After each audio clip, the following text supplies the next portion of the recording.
કચ્છના ગાંધીવાદી લોકસેવક પૂર્વ સાંસદ ગુલાબશંકરભાઈ ધોળકિયા 52મી પુણ્યતિથિએ વંદના કરાઈ।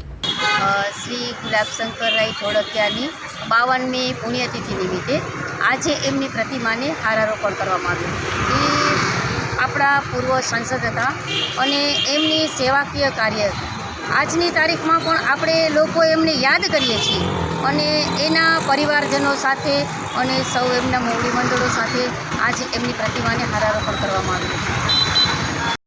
કચ્છના ગાંધીવાદી લોકસેવક માજી સાંસદ શ્રી ગુલાબશંકરભાઈ ધોળકિયાની આજે 52મી પુણ્યતિથિ પ્રસંગે આજે ભુજ નગરપાલિકા સત્યમ અને તાનારીલી મહિલા મંડળ દ્વારા વહેલી સવારે હારારોપણ કરવામાં આવ્યું હતું।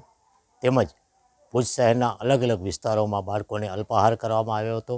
આ રીતે જીવદયા પ્રવૃત્તિ પણ કરવામાં આવી હતી અને વિવિધ સેવા કાર્યો સાથે કચ્છના માજી સાંસદ શ્રી ગુલાબશંકરભાઈ ધોળકિયાની આજે પુણ્યતિથિ સેવા કાર્યો સાથે ઉજવવામાં આવી હતી।